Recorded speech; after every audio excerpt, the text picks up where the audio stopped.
Vishnu Gurudeva Maheshwara Guru Sakshat Parabrahma Tasmai Sri Gurave Namaha. I am honored to be here this evening representing my Guru.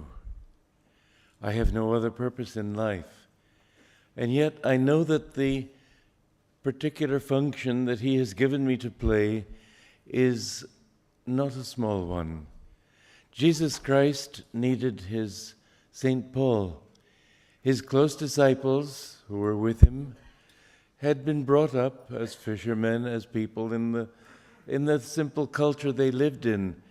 But somebody was needed to show the context of this teaching to the whole world. St. Paul had been brought up in the Roman world. He knew all the different trends of civilization at that time and could show the place of the teachings of Christ and of Christ himself in that era. My Guru often told me, "You have a great work to do," and I didn't know what it meant, but one thing I knew was that it was not a compliment. It was a duty that he was giving me. And I came gradually to understand what he meant, that I had to be his St. Paul. How saintly, I don't know, but I had to fulfill that particular mission. I was born with that particular direction from the beginning. I was born, as I think most of you know, I was born in Romania, but of American parents. I grew up in Europe during the time of the rise of communism and of Nazism. I remember the tremendous conflicts that were raging at that time in the 1930s. As the Nazis came on, it was all basically, it was born of Darwinism and the thought that the evolution of man depends on survival of the fittest. And the Germans were claiming to be the fittest, and therefore we would survive and we would be the master race. And there was so much of this kind of thinking, and in my heart, I rebelled. I said, this is not true. And in communism, I was born virtually on the border in fact, it was on the border of Russia. And I used to feel that there's something wrong with this teaching that exalts the common man and doesn't speak of the heights to which we can rise. Everything is a push upward from below. There was something wrong with that. And in the science in which they declared that everything is just material and that all aspiration and all spiritual hunger and all idealism was strictly a delusion, that the whole reality was nothing but material, that consciousness is only a matter of the right kind of combinations of energies in the brain which make men conscious. Even today, there is unbelievably this concept that if you can develop computers enough, robots enough, sensitive to become conscious, then we will be able to build human beings just out of matter. In fact, there is even today, believe it or not, in America, talk about thinking of computers' rights, as if computers were beings that we could finally bring to that point of sophistication where they might even be able to take over us and our society. This was the thinking even back in the 1920s and earlier, that robots would finally rise up in rebellion against their creators and create a more perfect society that would be mechanistic and not have all the imperfections of mankind to deal with and to cause all the upsets. Unbelievable. But I often used to think, you think that sophistication will produce consciousness? What about a worm? What could be less sophisticated than a worm? And yet it is obviously not only conscious, but self-conscious. You try to prick a pin into a worm, it'll try to squirm away. It knows that it's being affected. It knows that it itself is being affected. No, the whole understanding of modern times has been upside down. And the right understanding of this began with Jagadish Chandra Bose in Bengal, who pointed out, he discovered that matter and consciousness are the same thing, that there is no difference between a moving leaf or even a rock and metal and mankind. Karl Bonhoeffer in Germany discovered this sometime later, that the energy, the electricity that you put through a wire can have the same effect as the energy coming through our nervous system, that there is no difference between matter and consciousness, non-living and living matter. It is all one. The belief that scientists come up with as a result of this is that nothing is conscious. Of course, it takes consciousness to say that, doesn't it?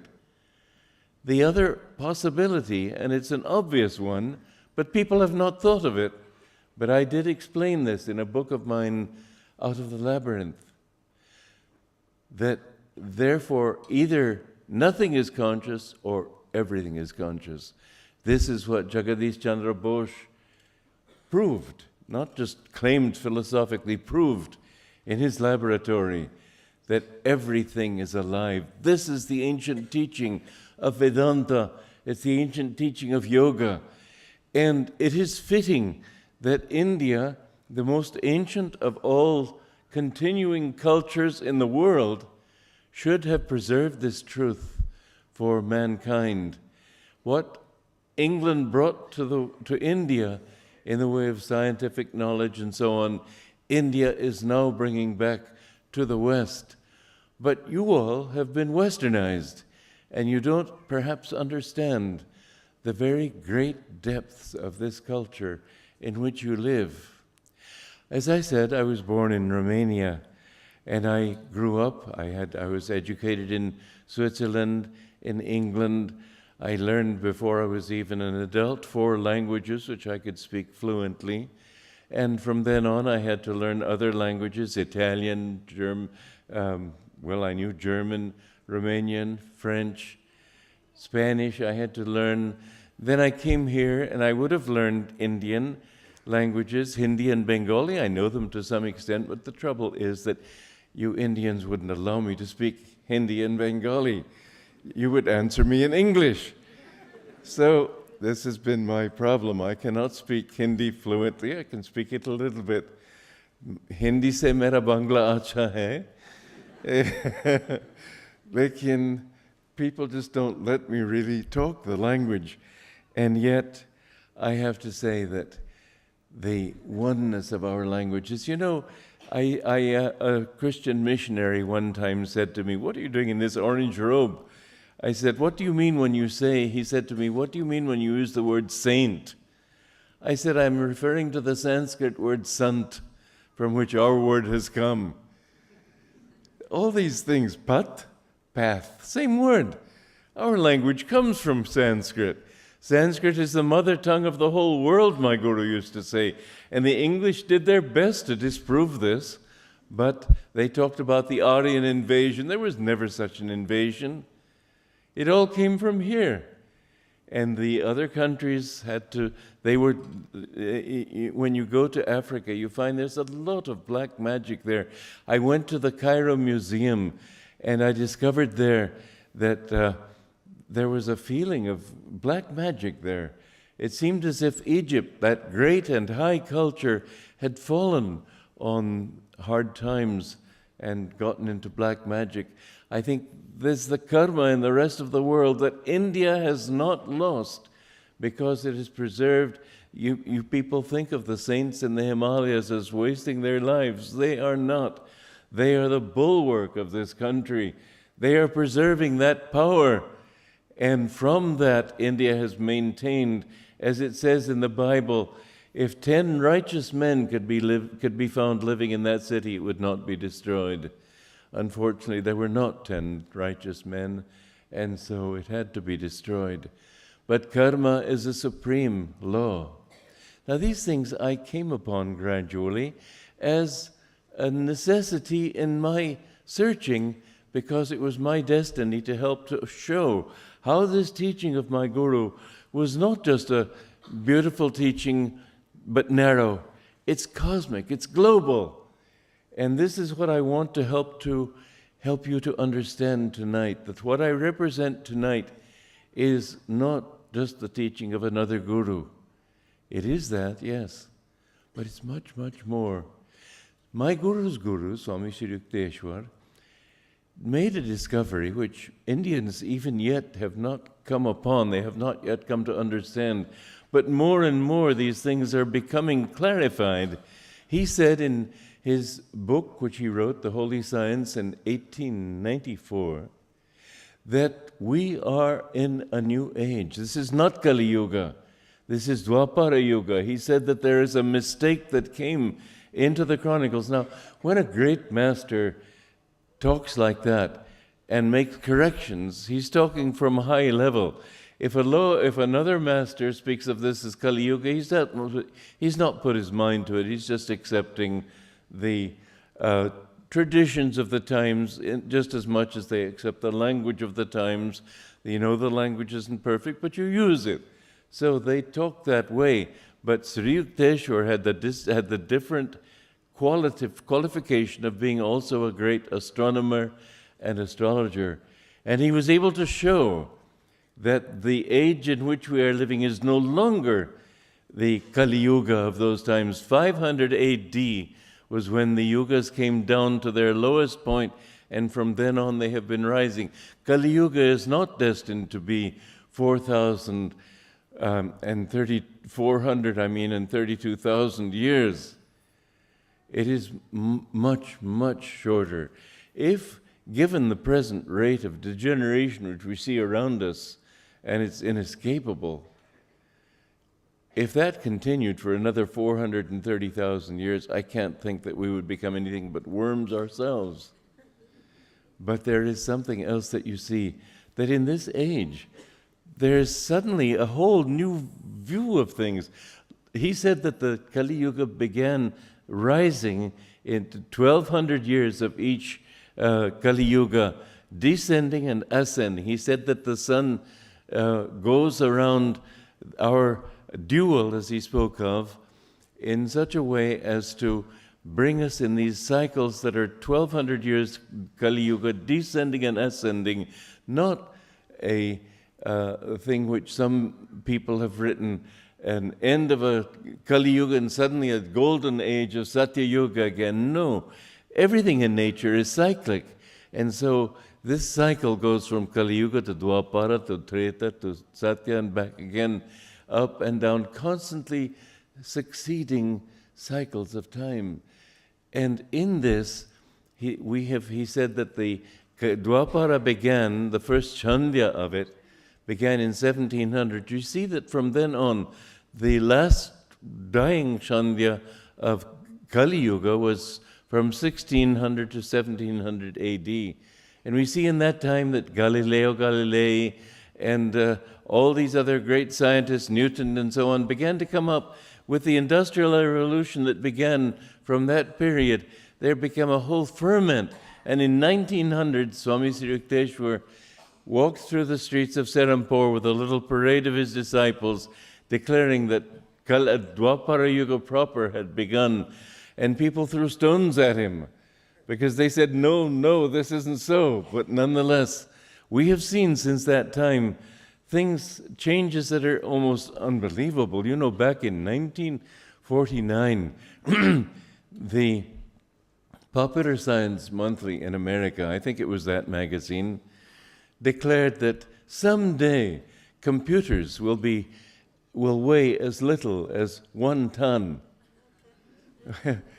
Well, 1979, the president of IBM said that there's no chance that computers will ever be in the homes. The changes that we have seen in my lifetime, when I was a young boy in school in England, at what was I, 12 years old or so, a teacher told me with amazement that all the stars that you see here in the heavens are only one star system. He said that they have found that there are 2 or maybe even 3 other star systems. Mind you, this is in my lifetime. They have discovered since then that there are 100 billion such galaxies in the universe. Unbelievable how airplane travel, radio, television, computers, it just goes on and on and on. And we are definitely in a new age of understanding. Now, my guru's, I feel that his job was to introduce Dwapara Yuga. This was his function. And therefore he was sent to America, the new country. You know, it's not the newest country, really. In another way, you can put it this way, that England is the oldest continuous government in the world. And the second oldest is the United States of America. All other countries are new in that sense, but of course, in the other sense, America is a new country. And it's a country made for adaptation to the new age. Now we go to the opposite end of the spectrum with India, where India, I remember I was talking to a young man in 1959 here in India. I lived here for 4 years then. And he was a young businessman, so being an American, naturally I thought of ways he could improve things. And I offered him suggestions for his business. What was very interesting to me was that he didn't judge my ideas on the basis of their merit. He said, but you see, sir, this is how my father did it. You are living in a country that is both very old, but very adaptable. This is the absolutely incredible thing about the Indian mentality. It's not that people are different. Americans, Indians, Africans, we're all the same. But we have certain cultural things that make it possible for us to rise. Your caste system is a great misfortune and yet a great fortune. It holds people down, but also it offers them a way to rise. And it offers them the direction to rise. The possibility of becoming a great yogi and becoming one with Brahman. There is no other culture or religion in the world that teaches the principle of Kaivalya Moksha.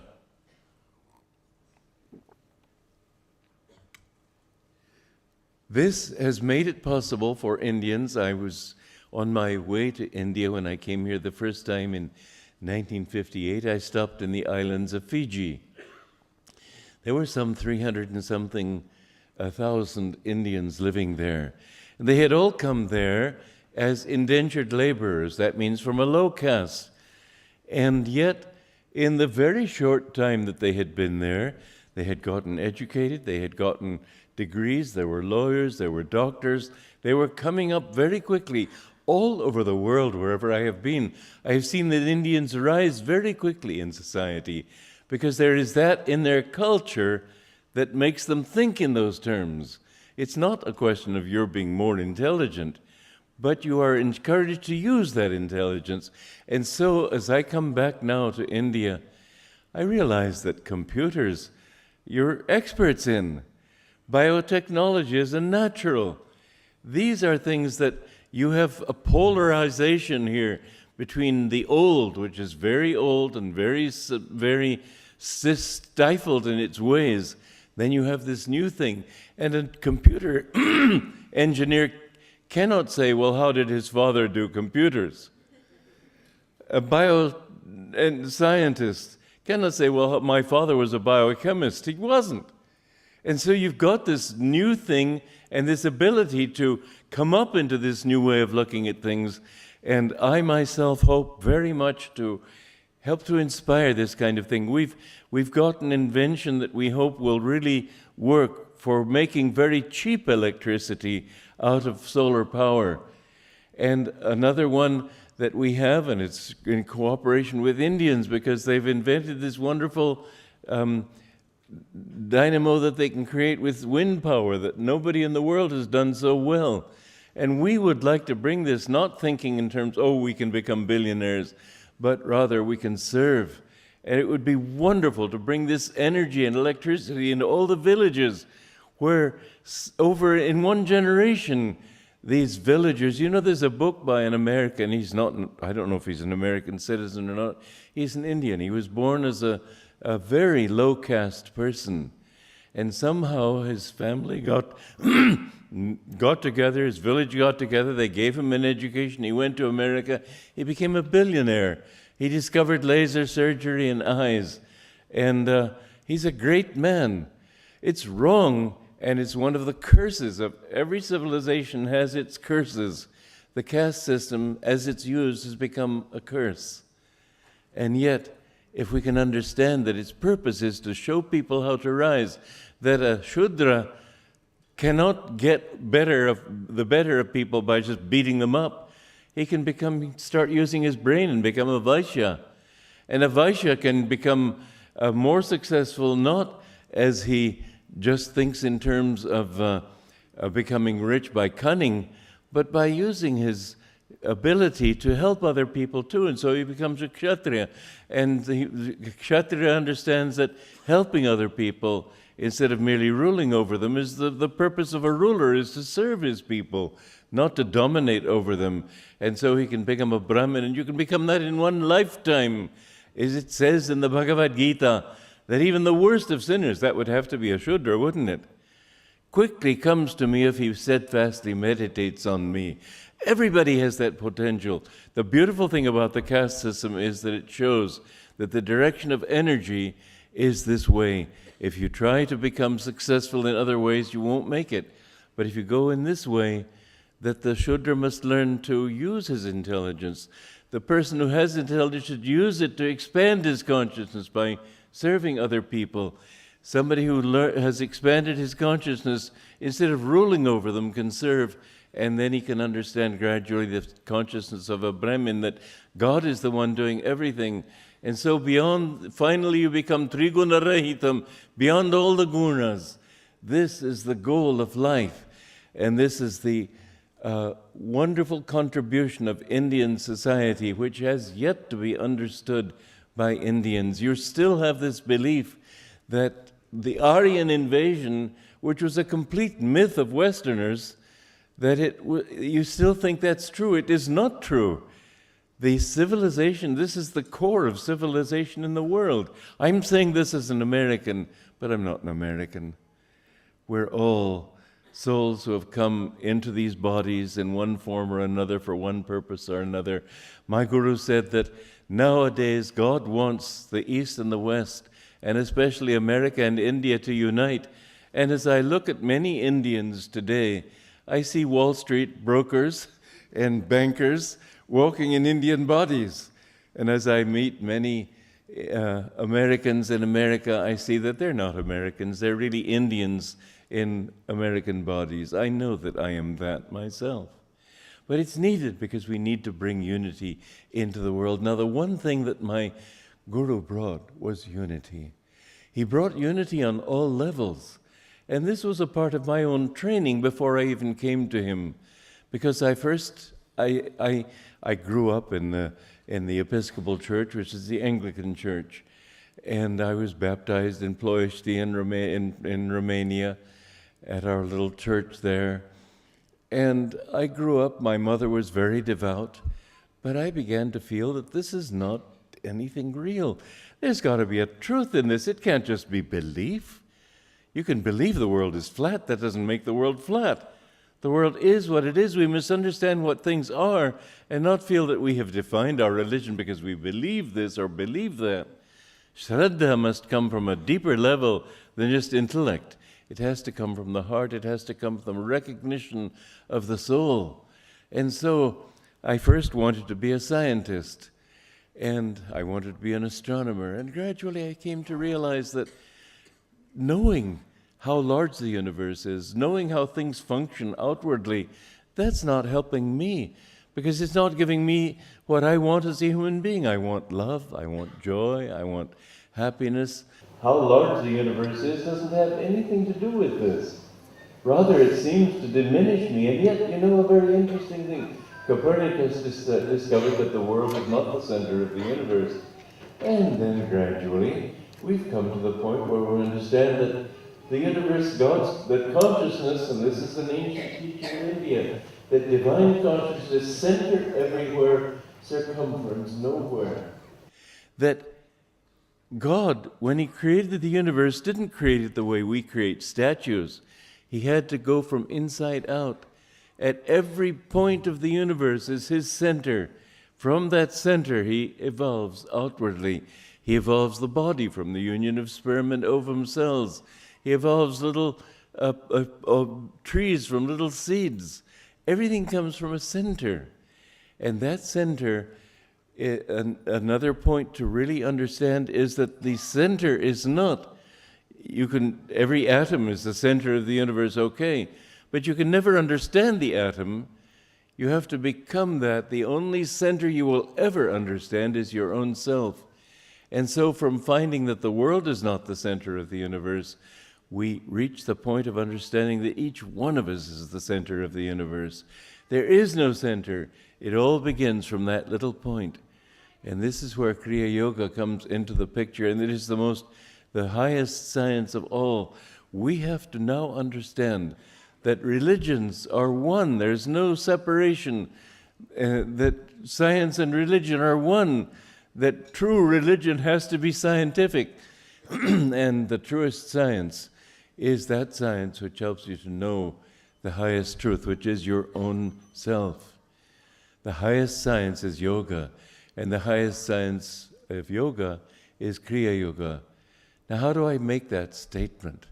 This is what I want to try to justify today, to help you to understand how very central this teaching is in all that we do in our lives. First of all, this idea that science and religion are separate. If truth is truth, then if truth is divine, then religion has to be scientific. But science cannot be anything but experience.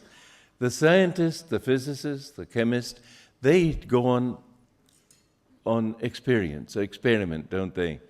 Well, religion, the experiment in religion is experience. I wanted to be a scientist first, as I told you. I realized that wasn't what I was looking. And then I thought, well, maybe Marxism or some political system will do it. And I realized before long that you can't change people by forcing them this way or that way. When I was 15, I decided I wanted to start a community where I thought that if a few people can learn to live right, then they can offer an example to others instead of forcing them and killing everybody who doesn't agree with you. And there was another thing that I did then. I wrote a play called The Peace Treaty. This play I have sophisticated over the years. I've written so that it's a good play now. But its basis is this, that the peace that we're looking for in society must come from people. It cannot come from a system. It cannot come from the government. When I was new in India here, they were trying to impose socialism on the nation. It didn't work. You can't make people do this or do that. They have to do it. They have to want to do it. What we still have is a system that's full of corruption. It's the individuals in society who need to proclaim the kind of world they want. And this is what happened in the peace treaty, that these rulers were finally pushed aside and the people decided they wanted peace. You and I need to work for that individually. The peace of mankind will come when man reaches that point in a majority. You'll never find everybody that way. But when man as a whole wants to live in harmony. Now, we've started that in our communities. You don't ever find people shouting at each other, insulting each other, fighting each other. You just don't find it there because they all live together for an ideal. It's not just an ordinary village. They come because they want God. They come because they want to share with others who want God. They come because they want to help one another to find God as well as finding Him themselves. One little example of that. Supposing each one of our members, we have about 1,000 people living in these different communities already. Supposing each one of them went to a different city and worked in a business and lived in the suburbs. And he would be, because he meditates regularly, a peaceful person. But people might say to him, how come you're so peaceful and everybody else is getting all excited and upset? And he could say, well, it's because I meditate. And they would say, well, it's probably because you take bran for breakfast. They couldn't relate to it. Or because you're a very special kind of person. But they wouldn't be able to believe this is something they could do. Somebody came to me at the village in America, Ananda village, and said, you have some wonderful people here. I said, you know what? If you see one or two people like that, you can say they're wonderful people. When you see everybody like that, you have to say it is what they are doing that makes them that way. And this we have seen, that people will come full of the tensions that the world builds up, and after just a few weeks, they begin to calm down. We all want peace. We all want harmony. Why don't we have it? The world doesn't breed that in you, but if you can see that it's possible to live together with other few people and live in harmony, then you automatically want that. So we have a community where instead of living in separate towns, they all live together. And people come from as far away as Taiwan and India and all over the world to visit us because we have made that kind of impact. Next year we will celebrate our 40th anniversary. That's a long enough time to prove what you have, to prove that it works or to disprove it.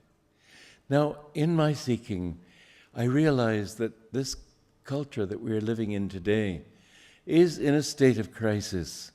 Science has brought people to the point of atheism, of thinking that there is nothing, no meaning in life, no purpose in life. Religion has brought us to the point of thinking that my religion's the only one and they're fighting each other.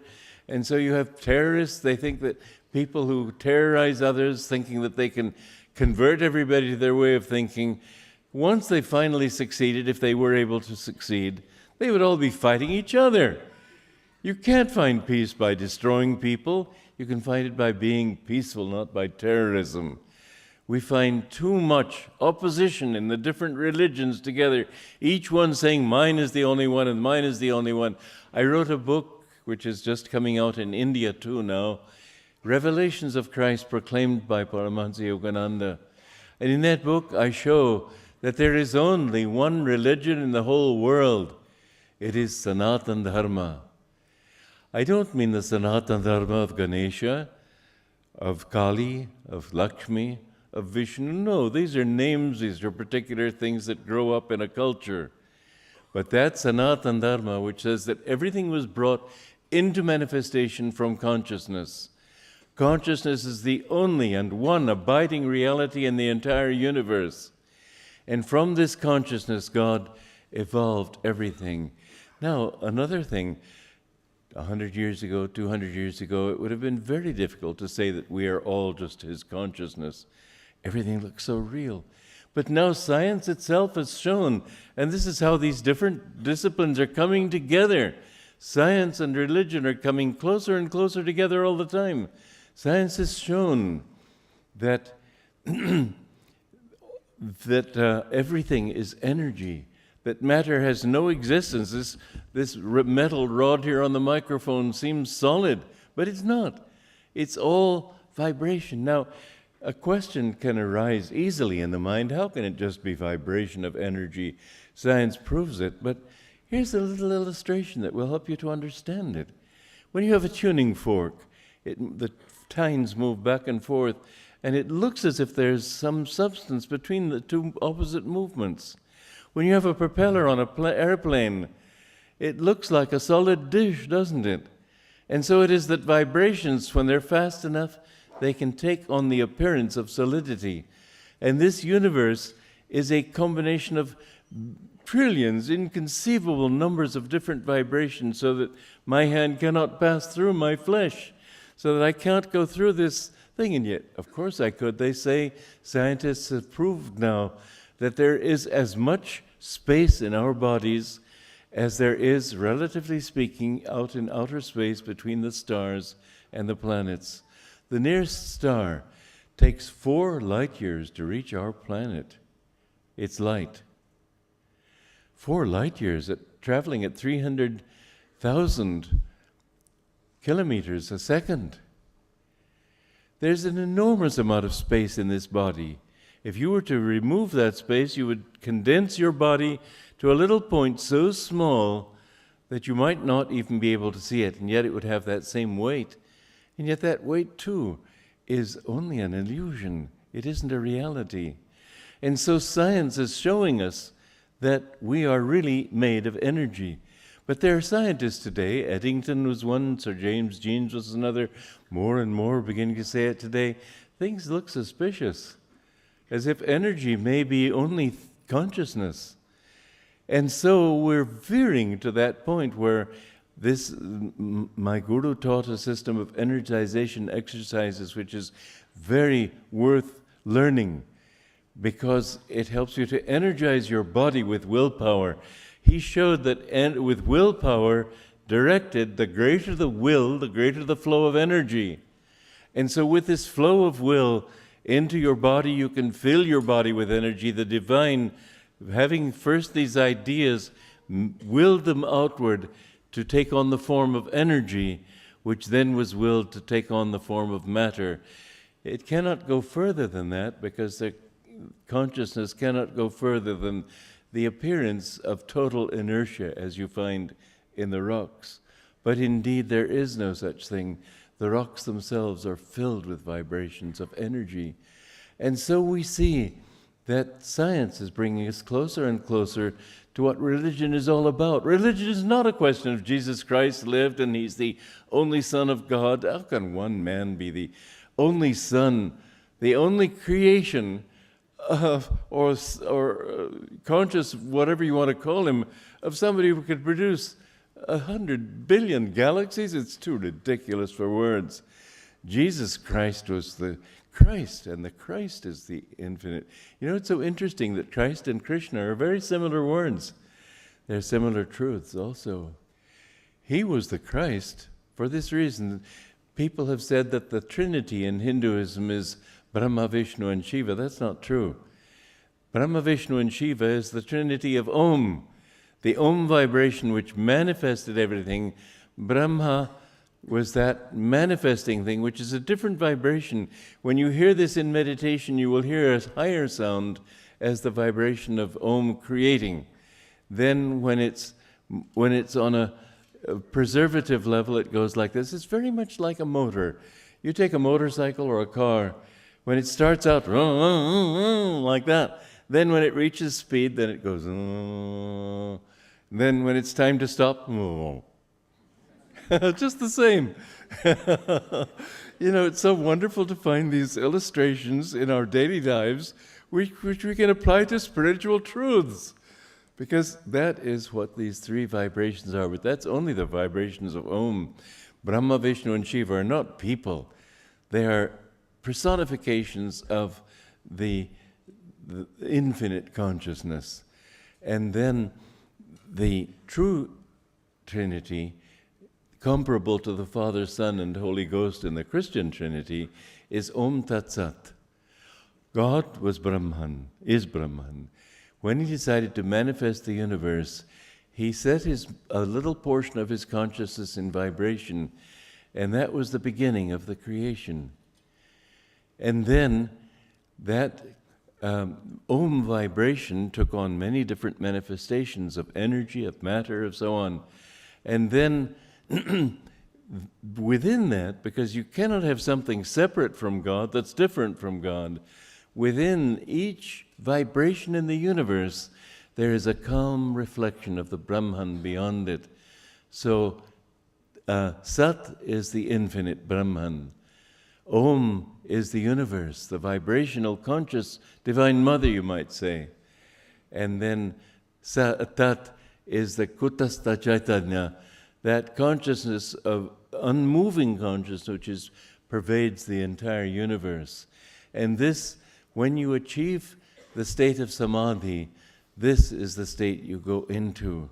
There's Om Samadhi, and then gradually go beyond Om Samadhi into oneness with the entire creation. From that you merge into Brahman.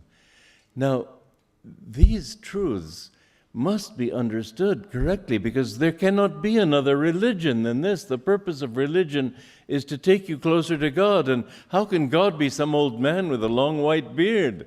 It's too ridiculous to think about. It just has to be an infinite consciousness. Now, the important thing to understand is that He created not just the trees and all of that, that's their business, but we're very much our business. How did He create us? We're a part of His consciousness. You know, it's a very interesting thing.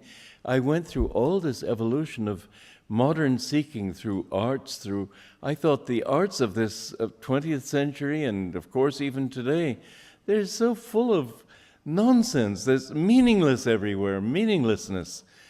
Picasso, what does it mean to have eyes like this and all sorts of weird shapes? I think people just don't.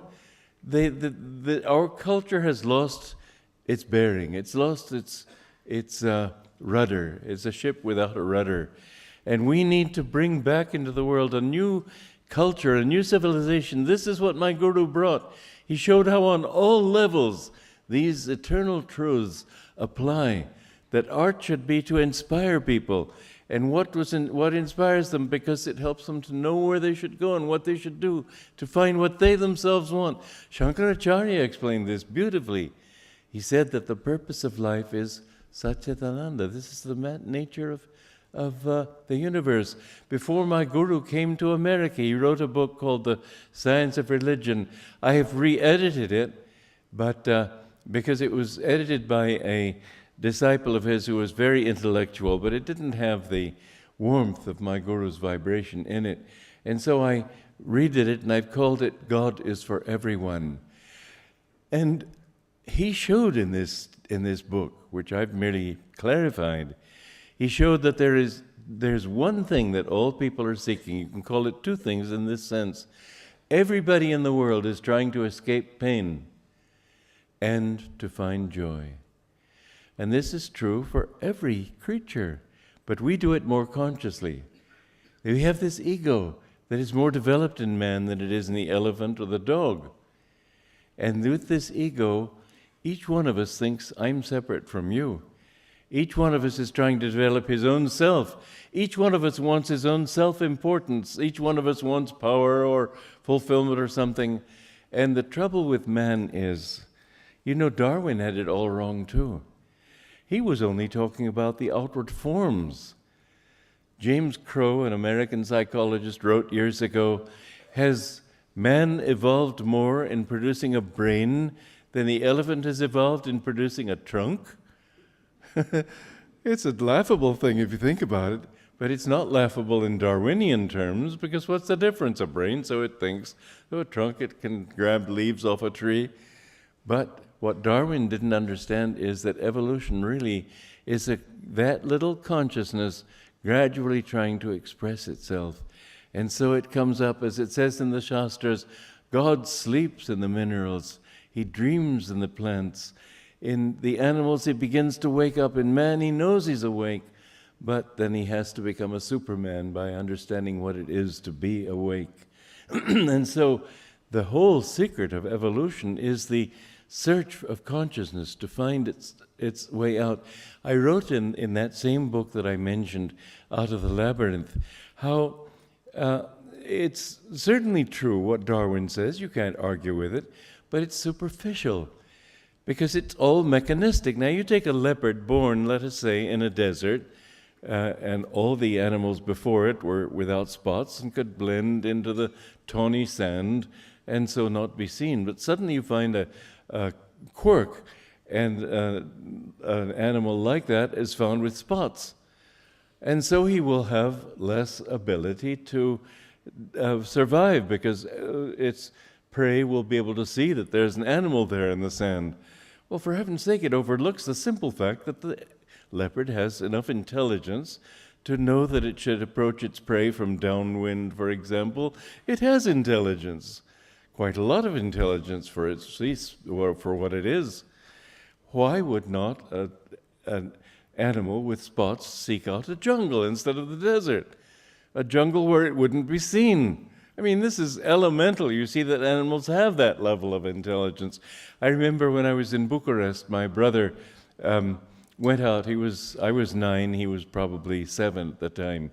And he went out with our little dog, Jasper, a little Scottish terrier. And there were these dog catchers who saw this dog in the care of a little boy, and they thought, well, they could catch it and get money for it for our having to come and pay to have it rescued from the dog kennel. And so they came with their net and wanted to grab Jasper. And my little brother grabbed their net and he shouted to the little dog, "Run, Jasper, run!" And Jasper got the point and he started running, and he ran down Boulevard Boucheté, and when he saw he was out of sight of the catchers, he hid behind a bush. And they went rushing past him, and they came trotting proudly back home. Now, he had enough self-consciousness. For several weeks afterwards, we talked about his intelligence in hiding behind that bush. And as soon as he heard us, he knew what we were saying. He might be sitting under a table or wherever, and we would see him. He was very proud of his little display of intelligence. Well, you can see that there's a soul everywhere. And when that soul finally comes up to the human level, it usually stays there, but not always. What can go up can come down. And so you find in the Bhagavad Gita that it describes people coming into this day of Brahman, Brahma, and he throws them all out all over the universe, and they have to find their way back. You know, in the Rubaiyat of Om Khayyam, it's a great scripture. It's not a love poem the way it seems to be. My guru wrote a wonderful commentary on that great scripture. As Om Khayyam was a great Sufi saint. And in there it states also, as my guru explained, that many souls that are born at the beginning of a day of Brahma are still wandering in delusion at the end of a day.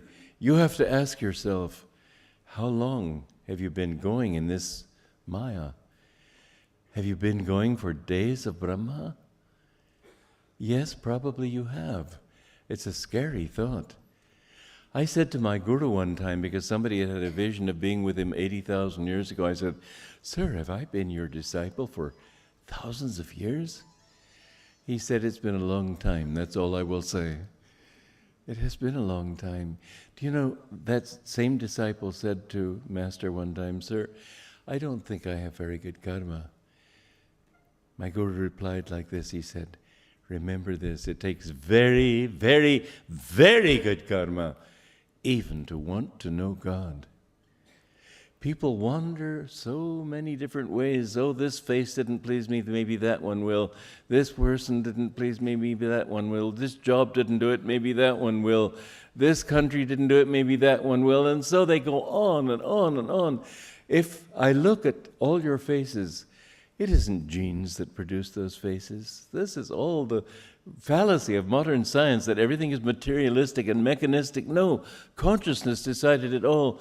You can see that in every face there's a whole lot of living behind that, which produced that particular face which you have, that particular state of consciousness, all these samskars that you have brought from many, many incarnations that have produced who you are right now. Now, what are you going to do about it?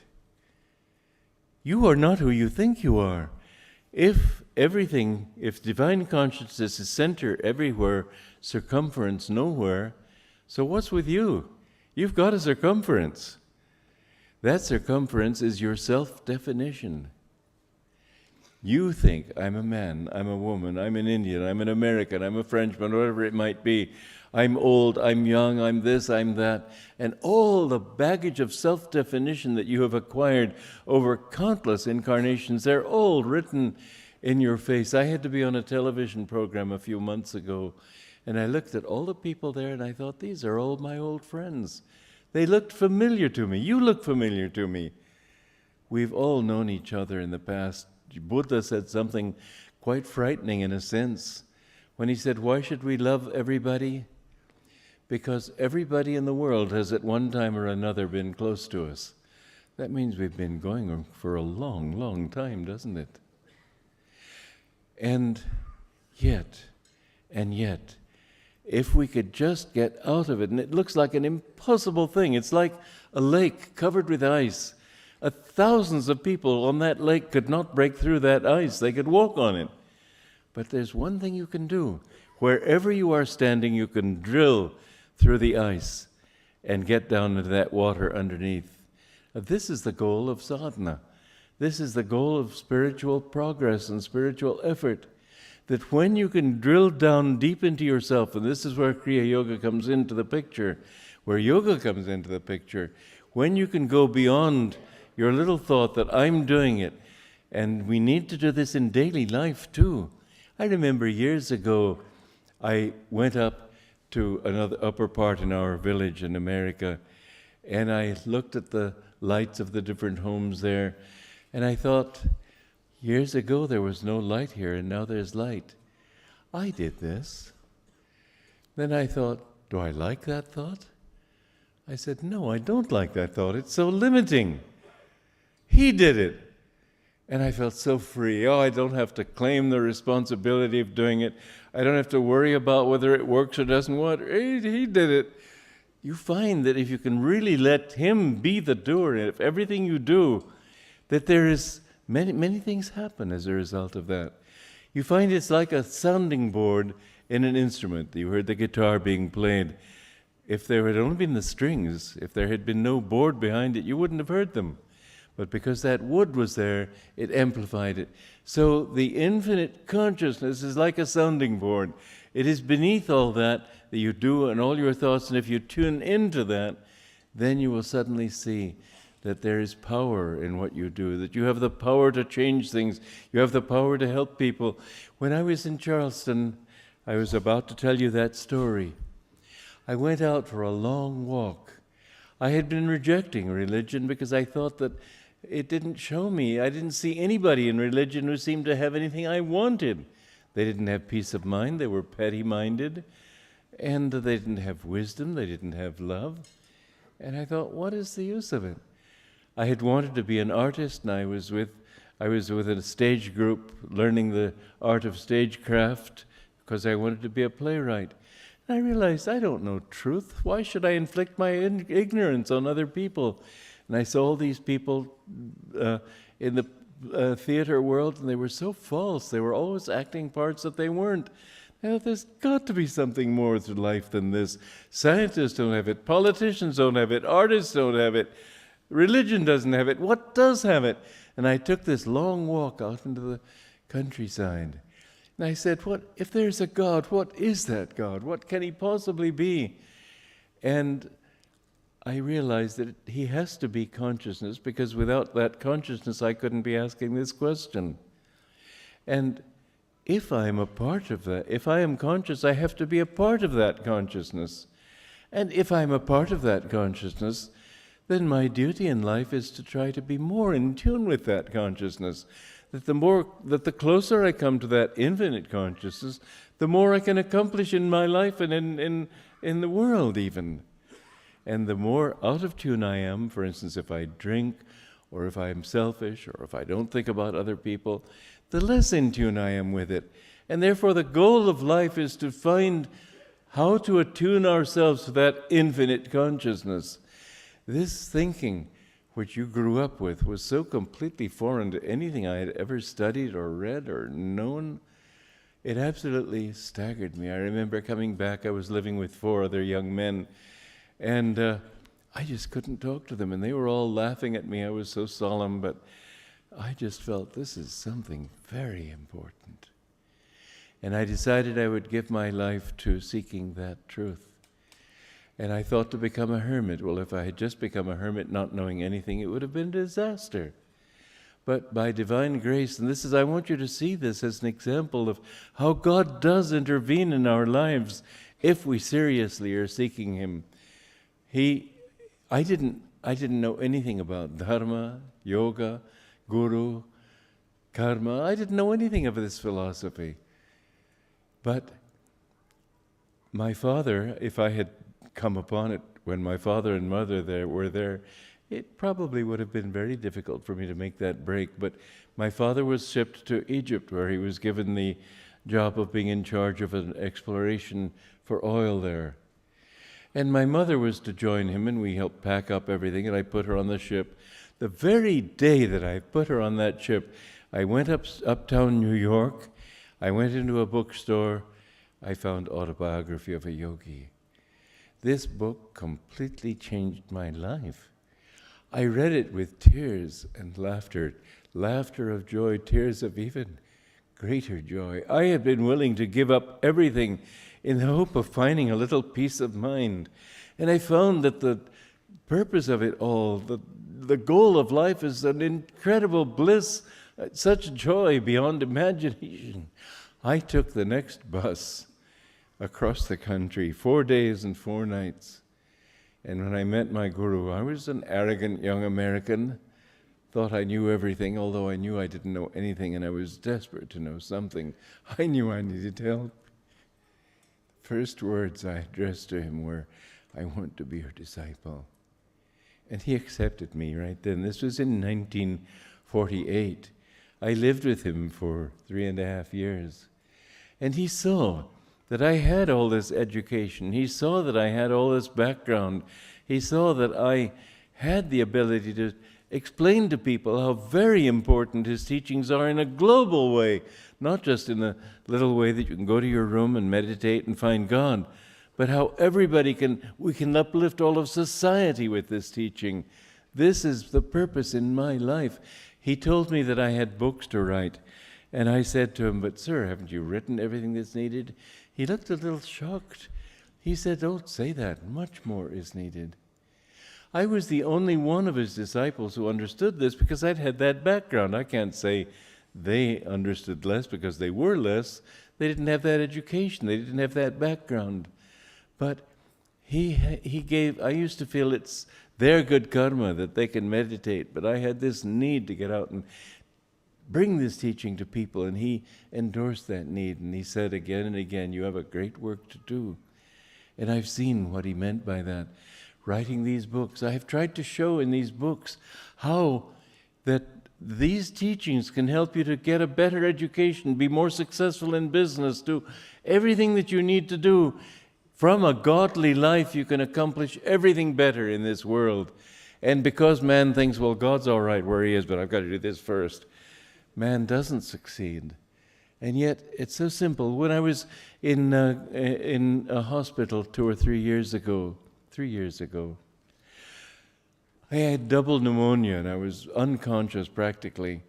And the doctor came in, and it was a very surprising question for a doctor to ask a patient who is hardly conscious. He said, "Sir, can you help me?"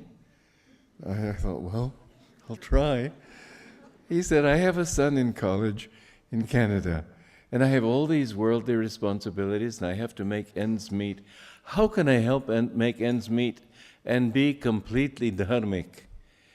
And I said, I have discovered in my life that by being rigidly dharmic, I have been successful where nobody predicted I could possibly succeed.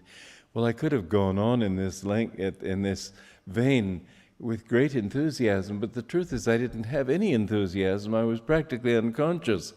And I have to say that lying there, practically unconscious, I was not an advertisement for success. So I think that doctor left with great skepticism. But the next day, Leela brought me my lunch. She cooks for me. And so I roused myself from my unconsciousness to eat. And I said, "Leela, you know what I need to do is write a correspondence course on material success through yoga principles." Then I faded out and was unconscious again for the afternoon. And then Keshava came over. He's not here now, but many of you who have come to Gurgaon know him. He used to be my secretary. And I said, "Keshava," he came to relieve Leela so she could go back and cook for me again for dinner. I said, "Keshava, get some paper and a pen and write down." And I dictated the whole first part of this course, the introduction, and the entire outline. It took me 1.5 years, but I showed through this course and through our experience at Ananda and through the teachings of my guru, how, yes, in everything that you want to do in this world, you can be more successful if you understand how you can bring God into your daily life. Now, this is what I mean about Kriya Yoga in daily life. we need to understand that we have within us the capacity to be sounding boards for that infinite one. And you will find that if you do, somehow everything works right and in incredible ways. Years ago, when I lived in America, I started the community, but I felt the inspiration from Divine Mother to come back to India after 10 years there. And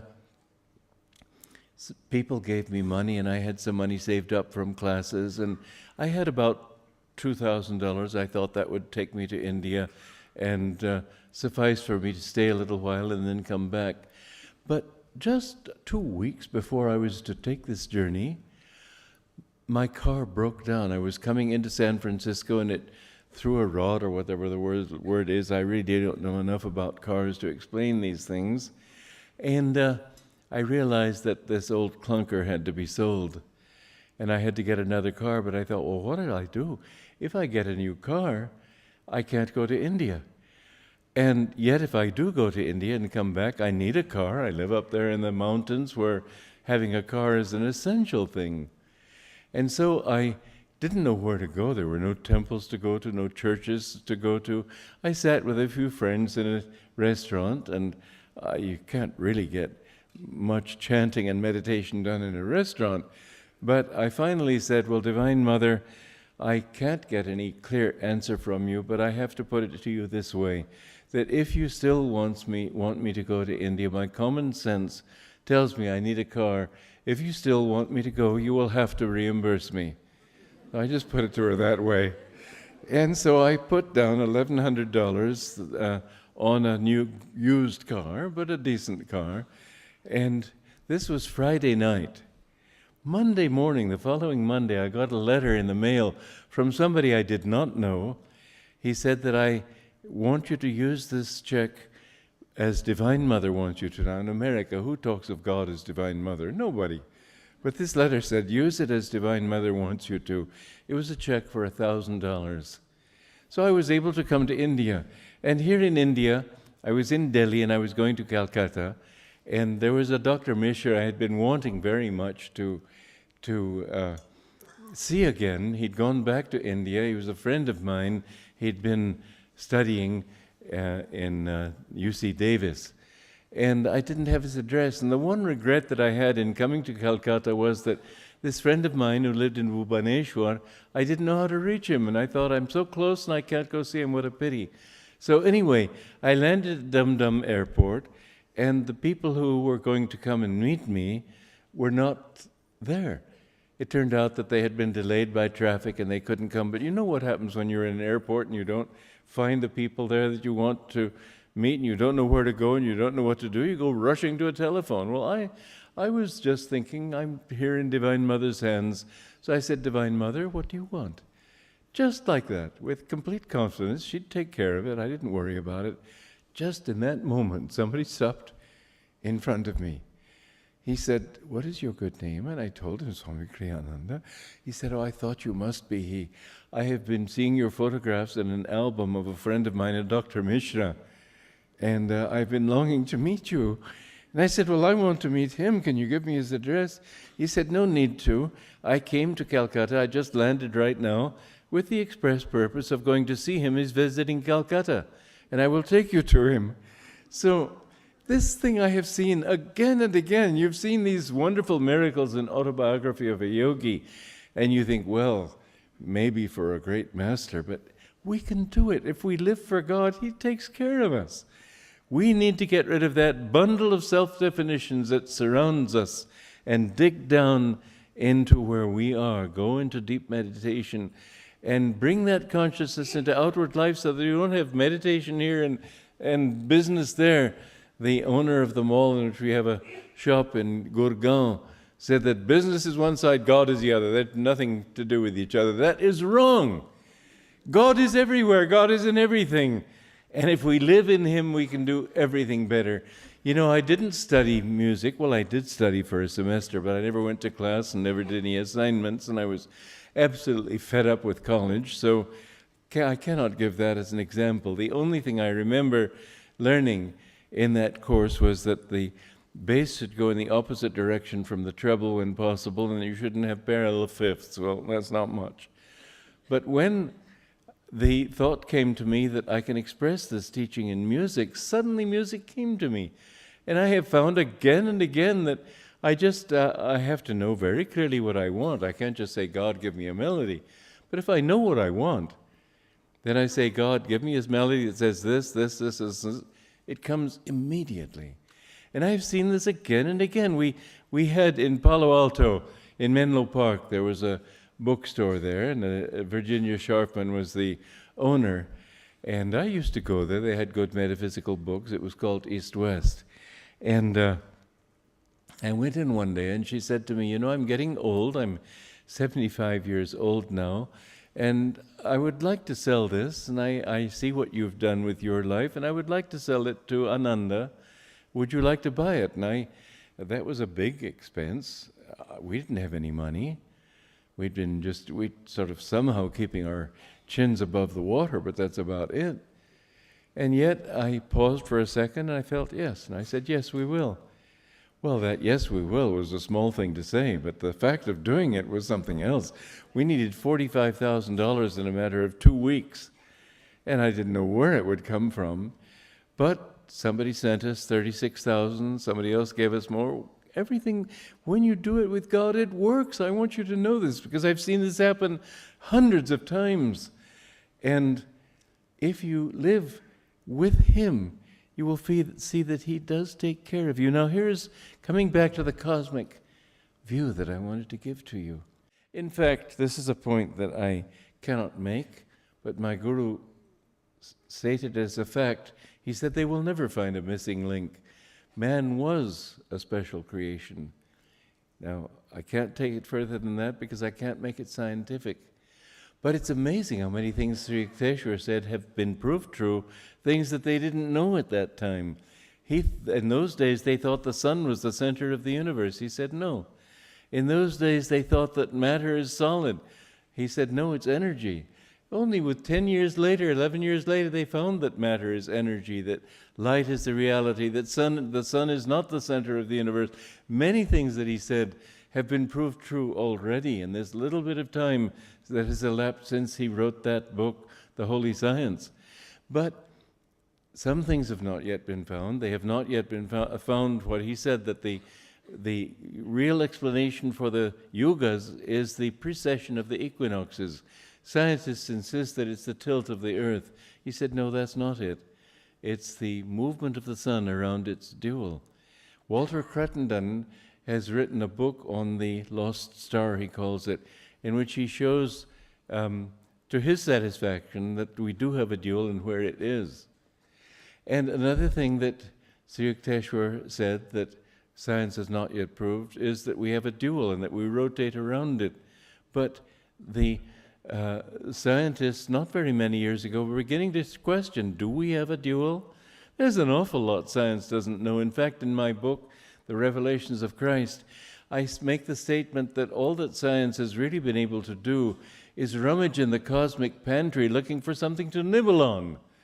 There are fantastic levels of reality that only a yogi can know. You cannot know everything outside. This is why my guru said, it's good to be a scientist, it's good to help people to understand how to make a better world and so on, but you'll never find the truth that way.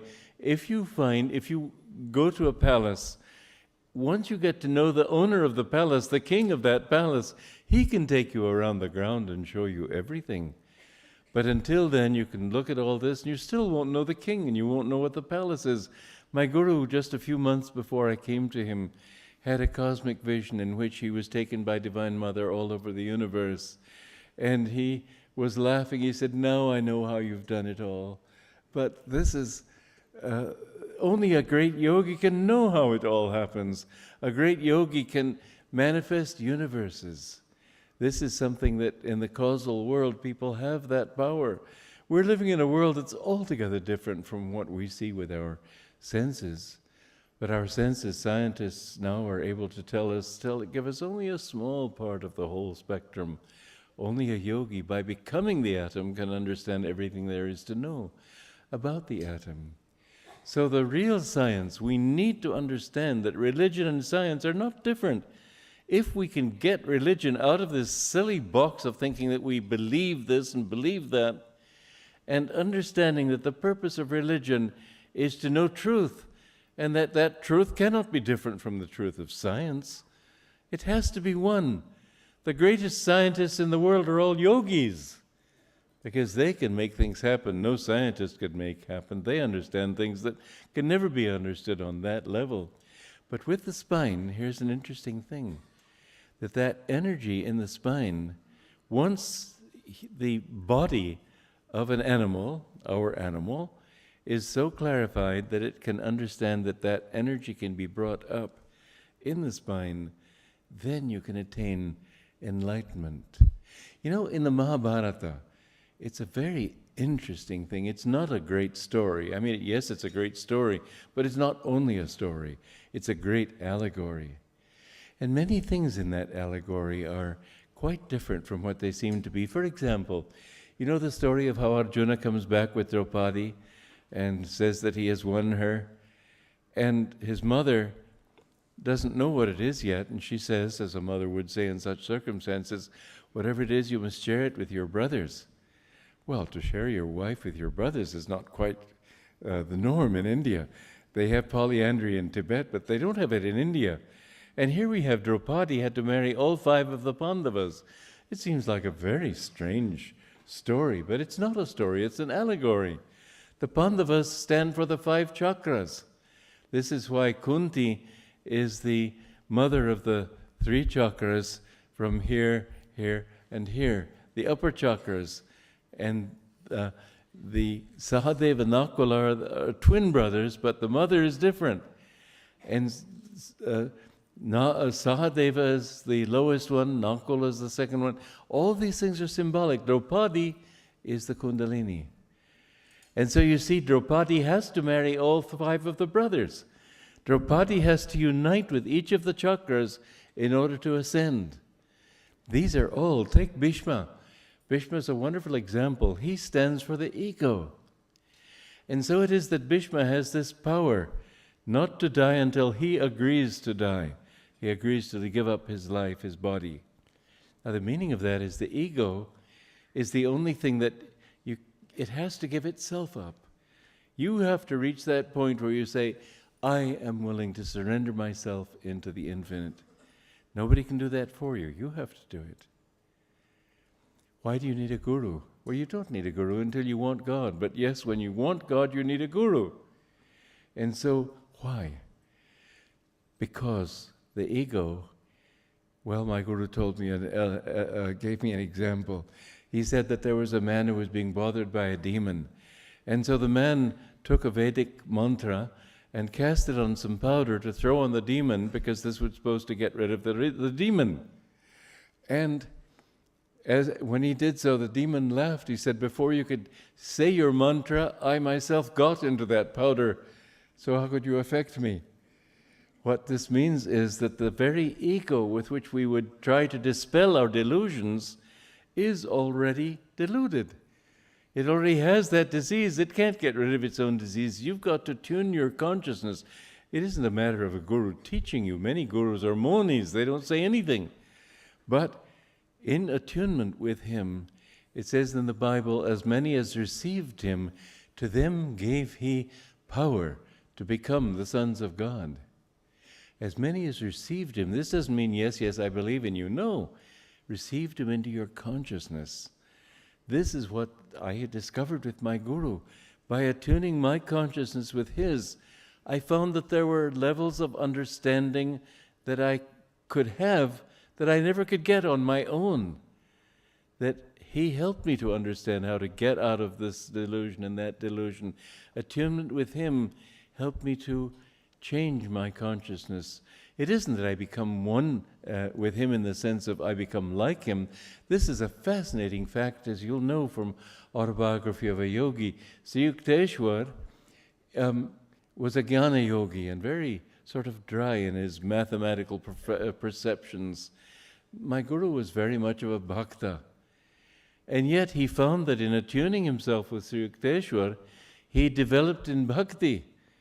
He developed jnana, yes, but he developed his own nature. You know, when the sun shines through a stained glass window, it's the same sun, but it'll shine red through the red pane and blue through the blue pane and green through the green pane. And so the Guru augments your power, but he works through what you are, and you remain yourself. You will never be anything but your own self. This is an interesting thing about the whole teaching of avatar. Truly speaking, an avatar is somebody who has gone through the ice, reached nirvikalpa samadhi, because he's in that water of oneness. And then with that, he looks over all his past lives and gradually dissolves all of those. This is the state of a jivan mukta. Most of the people, most of the great saints in autobiography were jivan muktas. They still had some past karma, but on that level of jivan mukta, you're already one with God. And so it doesn't much matter. It's just that in the world you can do less good than one who is a param mukta or completely one. But I asked my Guru, can't you just say I'm out of this delusion and it happens? He said, yes, you can. But most don't. They use that as they don't care at that state because they're already one with God. And they may use it as an excuse to come back to help their disciples. But the thing is that once you become a paramukta and all your past incarnations have been dissolved in that understanding, that you see that it was God who became that pirate and that soldier and that general and that everything, then you see that it's not your karma, it's all just God who did everything. Once you achieve that state, you become one with Him. Now, when you've achieved that, you lose yourself, but you can't lose anything really. And so what you retain, not your ego, but the memory. In that omniscience, you remember that you, as God, went through that particular sequence of incarnations. And so you, as that individual, can come back into this world. So when God comes back as an avatar, like Krishna, like Babaji, like Lahiri Mahasaya, like Yogananda, like Jesus Christ, like Buddha, it is that particular person. He's always the same kind of person, basically. And when you find that state, you will know that it is God who has become you and then became God again. But you will always remember that you were that too. So if devotees pray to you, you can come to them in that form. So the wonderful thing is that even in that state of infinite consciousness, nothing is lost. In omniscience, you know everything, including who you were. Well, the teaching of Draupadi becoming one with all the chakras, the purpose of life is, see, everything is duality, Dvaita. And here we have Dvaita in the spine, which you don't have in a mollusk so much, but you do have in the vertebrate.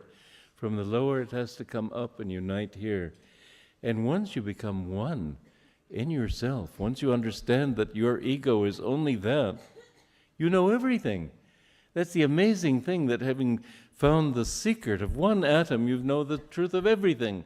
But you can't find it about an atom, but you can understand the truth of your own little ego, the atom that is you.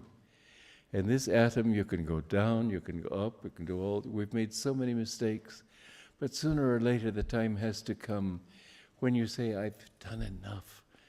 I've tried, I've not found it, I don't want anything. I remember when I first was seeking, before I came upon Autobiography of a Yogi, how desperate I was.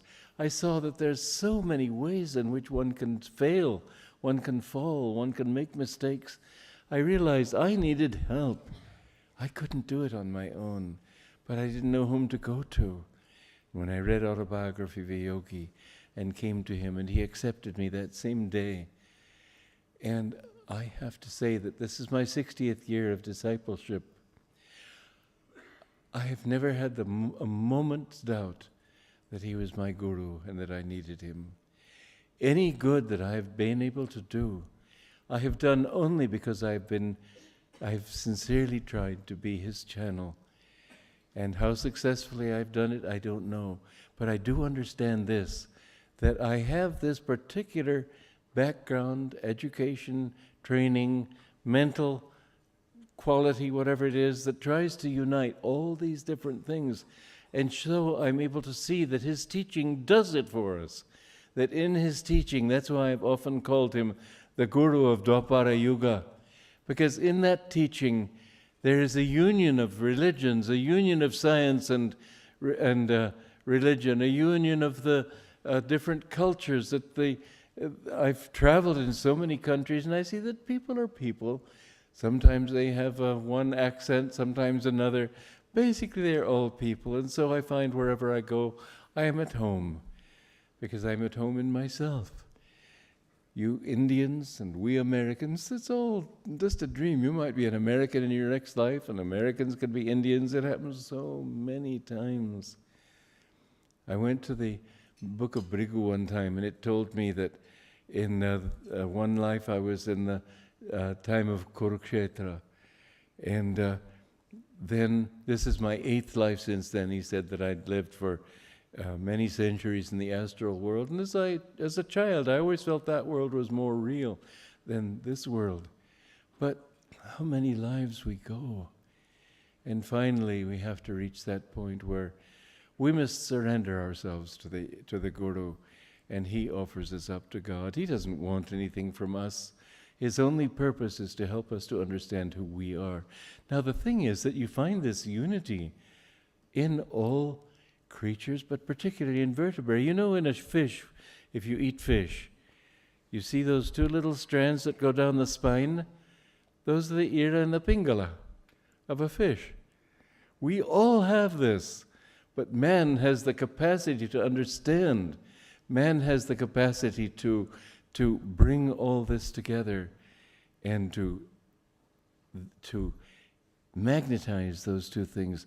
You know, we need the magnetism to attract the divine consciousness.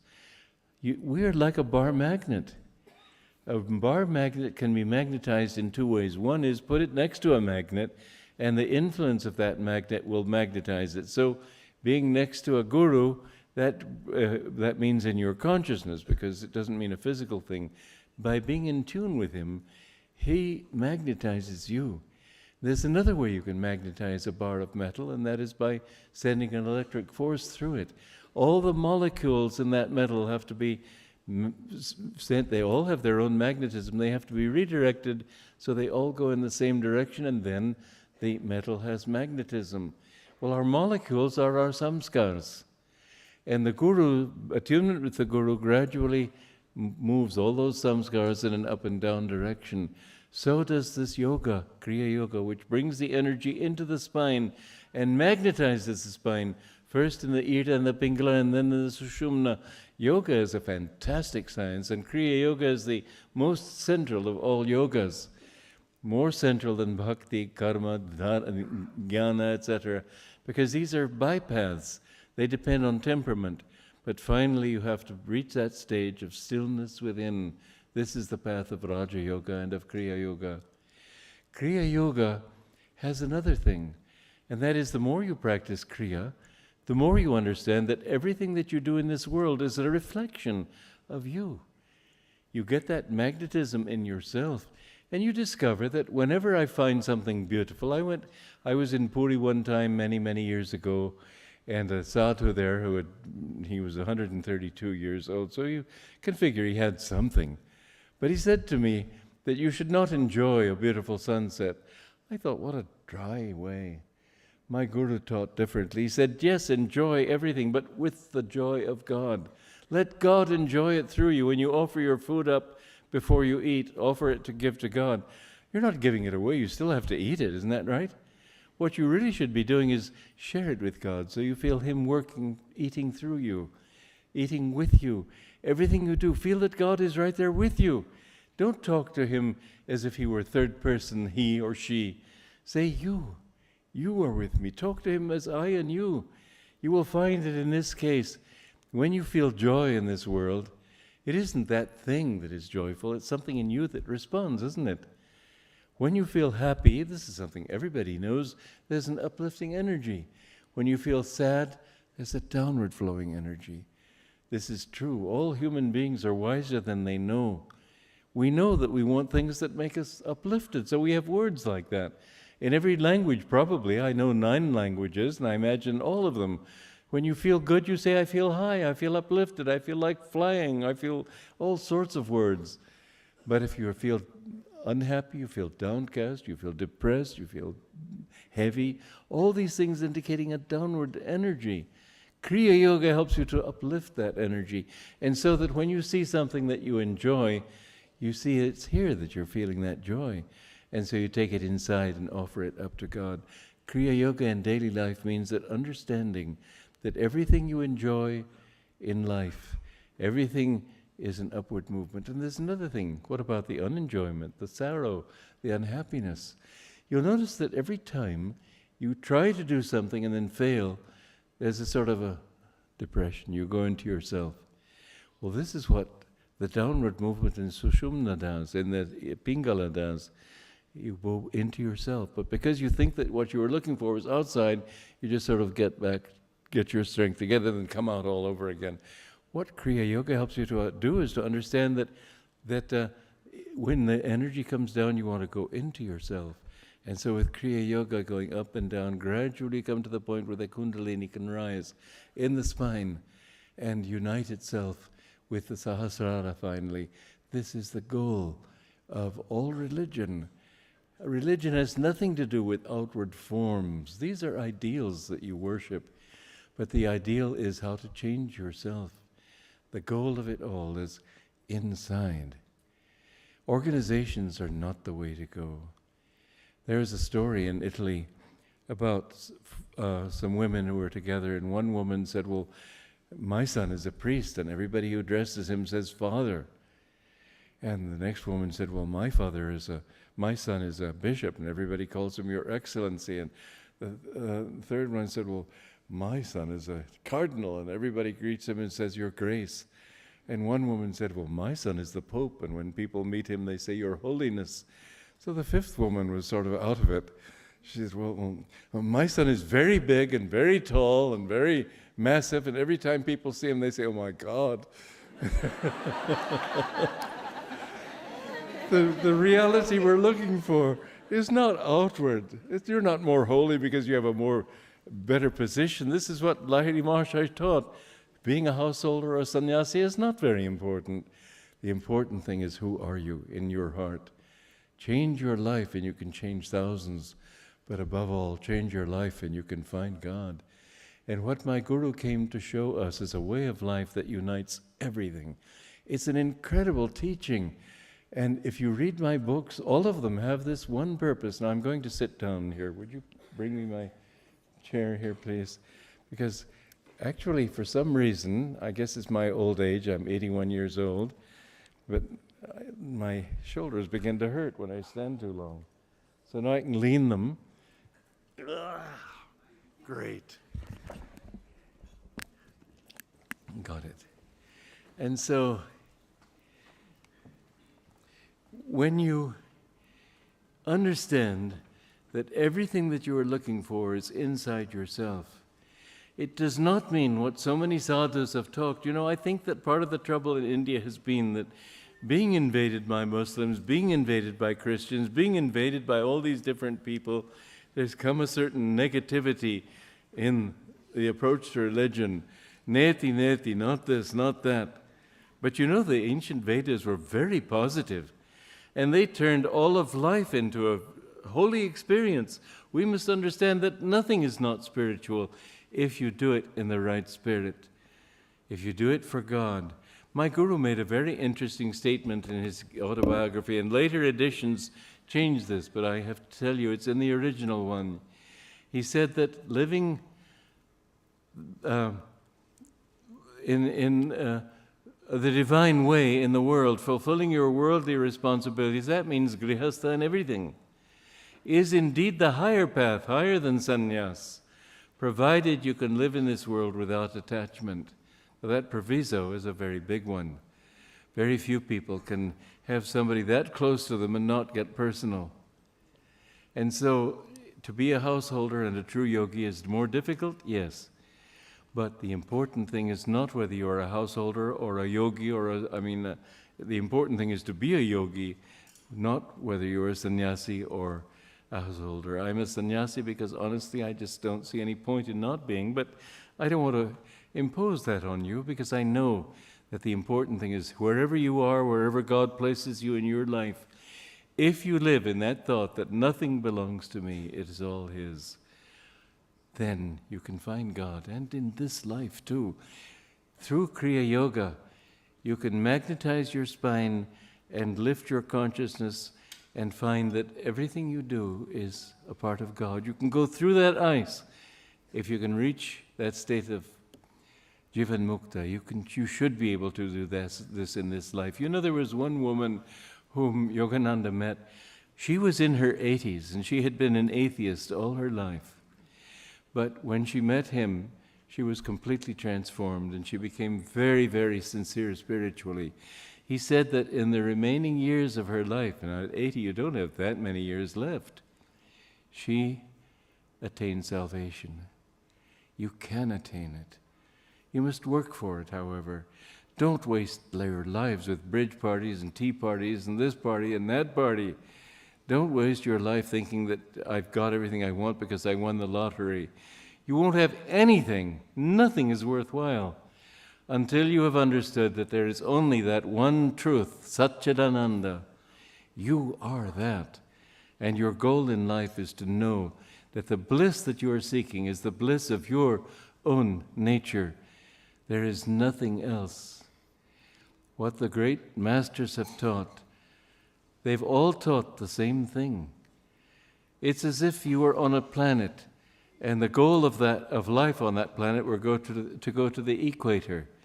And everybody north of the equator is told he should go south. And everybody south is told to go north. But human nature being what it is, you reach the equator and you keep going. And so as you get down south of the equator, you see people coming north, and you say, no, you're supposed to go south. No, you're supposed to go north. And so they all fight. And so the religions fight. There's no need for fighting. They're all saying the same thing. Come back to your own self.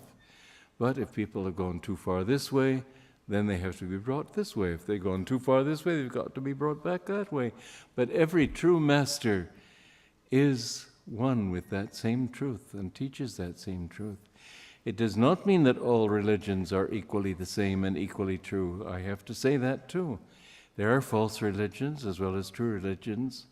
But that religion which teaches you that the goal of life is to unite yourself with Him who created you, that the goal of life is to merge into Satchidananda, to become bliss. There's other things in the Mahabharata that are very interesting. Think of Ashwatthama. You know, it's a very strange episode in the Mahabharata where Ashwatthama, is it Yudhishthira who kills him? You can't kill him. It's Drona. He can't kill Drona. You see, Drona is the guru of the Pandavas and of the Kauravas. He's the guru of your good qualities as well as your bad qualities. Why does he fight for the bad side? Because the bad side is what's really sustained by habit. It's true that if the more you meditate, the more you want to meditate. So some habit works on that side. But basically, what guides your higher qualities, your humility, devotion, all those qualities that raise you spiritually, these things come more from superconsciousness. It's the power to find God. This is why it says in the Bible, He gave them the power to become the sons of God. That power to unite yourself with Him is what it's all about. But in uniting yourself with that, you must understand that you can't do it only by your own intellect. You've got to use a certain amount of trickery, and this is where that story of, when they say to Drona, because this would discourage Drona, saying Ashwatthama is dead, but they've named an elephant after Ashwatthama. And so Ashwatthama, the elephant, is dead. But this has a very deep meaning, that you need to use a certain amount. For example, you have attachment to money. There's nothing wrong with saying my money attachment or I'm attached to alcohol. I don't have it. I remember when I was a young man, I used to smoke. And I at the age of 21, decided I wanted to become a hermit and to seek God. And I thought, well, who ever heard of a hermit who smokes? And I couldn't imagine. I mean, I wouldn't have the money to go out and buy cigarettes, and besides, I would be too far away from where they sell cigarettes, so I decided I had to give it up. But it was not an easy thing. It was like what Mark Twain used to say, that smoking is the easiest thing in the world to give up. I've done it 1,000 times. And so every time I would stop smoking, then I would drink coffee with my dessert, and it would be so nice to have a cigarette, and I was so used to that cigarette that I would smoke, well, just one. Well, you know what happened. And after a year, but you know the difference in my way of doing it and most people's way, I discovered a deep truth. I didn't say, oh, I failed again, I'm so weak, I'm no good. I said, I haven't yet succeeded. Just do that with yourself. Anytime there's something you want to overcome and you slip back to say, I haven't yet succeeded. You have to play tricks with your own mind. You have to say, I don't want it, even though you know in your heart that maybe you do a little bit want it, but only that way can you begin to kill that habit. There's nothing you can't overcome. But you have to give it time, and you have to tell yourself, and this is where the trick comes in. Now, another very interesting story in that Mahabharata is Ashwatthama himself. He represents attraction. Now, Ashwatthama, after the whole battle, after the war of Kurukshetra, goes out and kills all the heroes. What a terrible sin, you think. But actually, this is what you will find, that if you feel, for example, here's this beautiful woman or beautiful man, and you feel attracted to him, it's hard to get that thought out of your mind. Concentrate on the bliss inside, and you will find there's so much attraction there, everything else dissolves. It doesn't mean anything. The same with money, the same with everything. When you see all the Bhagavad Gita and the Mahabharata is a battle between the powers of light and the powers of darkness within each individual. You are a whole population in yourself. All these qualities that you've developed over so many incarnations. But with that, you have to understand that in the end, all of them have to be dissolved. How can they be dissolved in the end? Well, Krishna says that there's no such thing as death. This is what the Bhagavad Gita means. He's not speaking of outward war. It's true there is such a thing as a righteous war. I won't go into that one. It's a long thing, but you have to understand, if there's somebody coming to your village, let us say, and shooting everybody, and you just try to be peaceful and say, peace, my brother, he'll just shoot you too. You've got to kill sometimes. You have to get rid of people who are a menace to society. This is a subject which certainly deserves discussion. I'm not going to discuss it, so I'll leave you hanging on that one. But the thing is that what Krishna is really saying is that there's no such thing as loss. You lose a quality of anger, greed, lust, passion, whatever it might be. You don't become less a human being. This is the fear that Arjuna expresses in the first chapter. You don't become less. The same energy that went toward those things goes into higher things. The same energy that went toward anger goes toward calmness, but it doesn't remain anger. It doesn't remain lust. It doesn't remain any of these negative qualities. It comes into an opposite quality that's different. There's one thing that does remain: attraction. God is Rasha. God is supremely enjoyable. The attraction to that joy, the attraction to that bliss, Ananda, remains as an attraction. What have we done now? Okay, so you can see me, all right. But I'm nearly finished.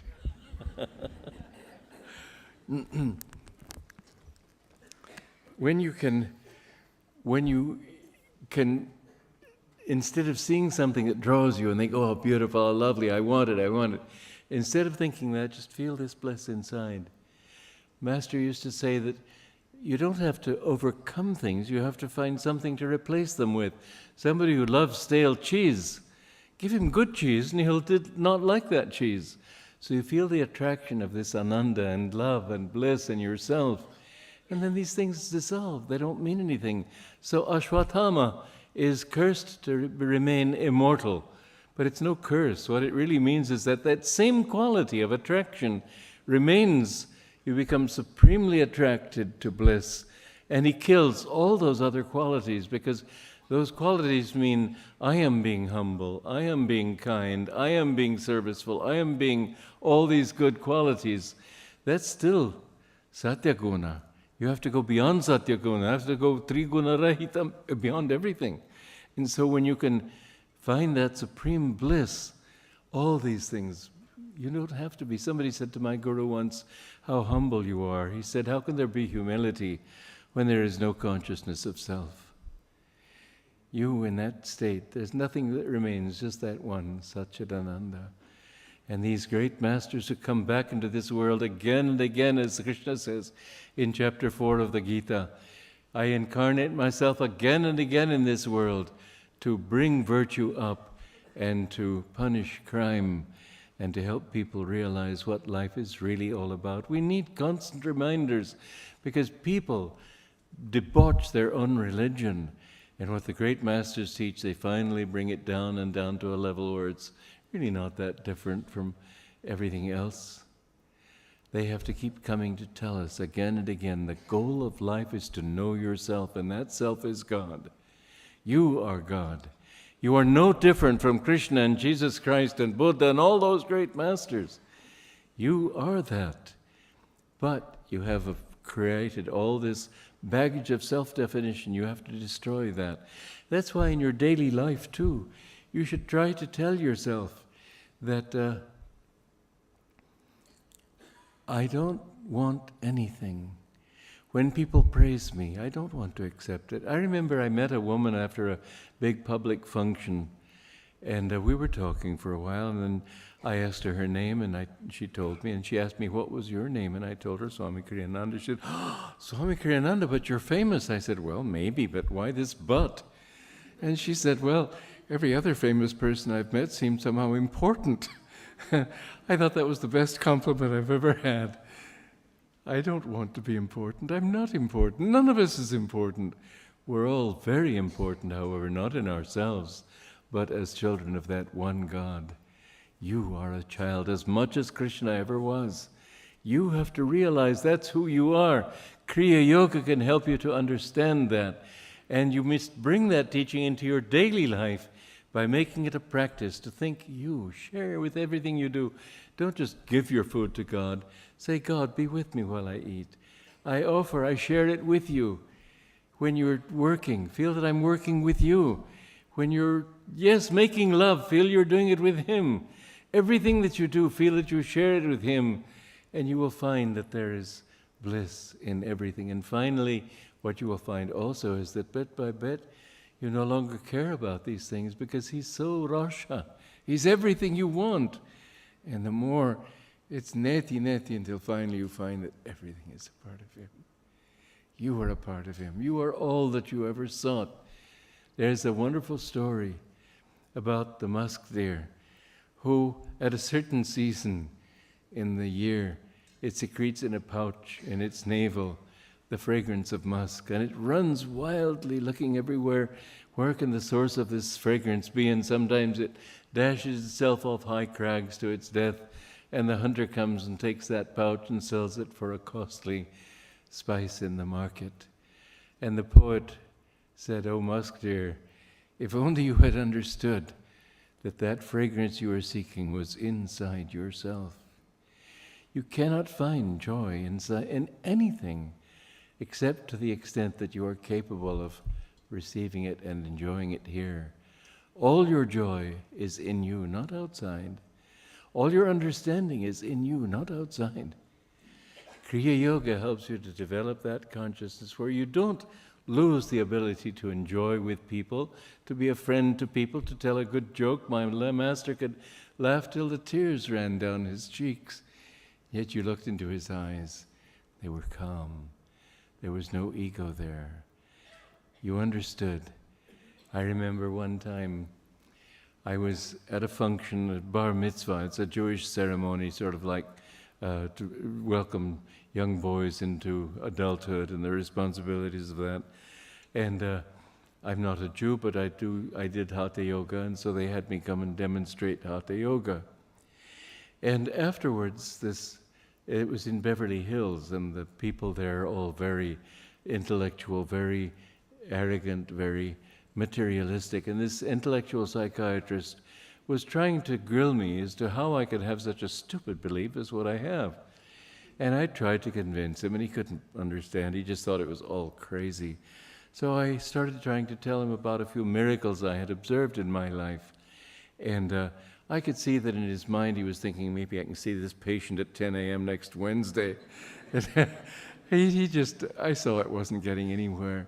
And I used to, often my guru would have me serve guests and do the postures for them. And then after the guests left, he would sit and we would talk around the luncheon table. And at this day, this was just a few days after that Beverly Hills experience, he said to me, by the way, when you're with materialistic skeptics and atheists and so on, he said, don't talk about miracles. And I was surprised. I said, you knew? Because he was far away from that occasion. He answered me in a way that absolutely astounded me. He said, I know every thought you think. Well, that's something. To reach that stage, you can do that. I found that in him. Every time I thought anything that needed to be corrected in this way or that, he would correct it. Usually he corrected me for how to help people, how to teach people. But it was always, he knew what I was doing, he knew what I was thinking. God is there, he knows every thought. Don't think that you can hide anything from him. Think, oh, well, I did this and I know it's a sin, therefore, no, I hope you didn't notice. He noticed, because he's you. He did it through you. When you become Jivan Mukta, you have to understand that it was he who did everything through you. All those incarnations, he lived them through you in that form. He dreamed this whole wonderful show. It's all he doing it. And we have to get out of this and realize that it's he. So in your life, try to share everything with him. When you make a mistake, say, God, help me. I know I was wrong in this. Help, give me the strength. Give me the understanding. He will give it to you in time. When that moment comes, there was some quality I wanted to overcome because I used to be very intellectually arrogant. I had read so much, studied so much, and I was intelligent. I could beat anybody in discussion, and I got sick of this quality, and my guru wanted me to get rid of it. And one night I sat in meditation, and I just looked at this quality in myself. I said, I'm so tired of dealing with this, I don't want to take it. And with all my energy, I just gave it to him. And I felt so free. And I remember coming out, and he was standing on the grounds out there looking out over the city of Los Angeles. And I knelt to touch his feet, and he said, very good. But ever since then, that quality has not been there. No quality, no matter how important or how big or difficult it may seem, God will take all of it from you if you let him be a part of the game. Bring him into it. Don't hide yourself from him. You're not that. You're an ever-perfect being. When you're dharmic, you will find, we have stores. We have to support our community, and so we have these shops. In Gurgaon, we have the Wishing Tree in the Metropolitan Mall. But people come to those stores because they like to be with people who smile, who welcome them.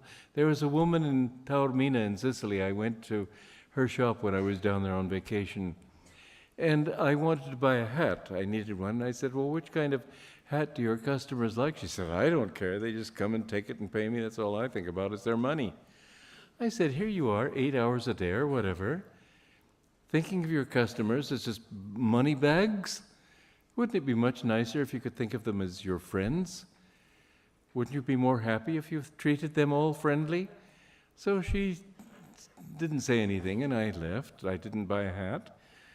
And a year later, I came back there for a vacation. I was walking down the street. I saw this same woman outside her shop, and she came to me and kissed me on both cheeks. They do this in Italy. I said, stay away. But anyway, she kissed me on both cheeks. And she was so moved. She said her whole life had been changed by that simple encounter. And they gave us wine at the hotel as return customers. So I didn't know whom to give this wine to. So I thought I'll give it to her. She was weeping. You can change people's lives if you help them to understand that whatever you're doing, think of your customers as friends. Think of them as Adam Smith said, well, the only thing you think about is your own profit. But that businessman who thinks in terms of profit and also people will have more profit. I don't say it's wrong to have profit, it's wrong to make a living. No, it's a part of God's show. Do it for Him. You'll see so much. Everything becomes better if you bring God into the picture. And if you can feel that everything you're doing begins with this current of energy in the spine. Kriya Yoga is the most wonderful science. Well, look, I've been talking. I could go on talking, but I don't think that it's good to be talking too long. I want to leave you with something and let you get out of here and go and have your dinners and everything. So let me have the singers come up, and let's first have a moment of silence, so you can practice silence with me. Then we will do the other. Sit upright and put your hands upward on the palms upward on your thighs at the junction of the abdomen, and put your mind at the point between the eyebrows. And feel that all your consciousness is centered at that point. Look up toward it. And mentally pray, reveal thyself, reveal thyself.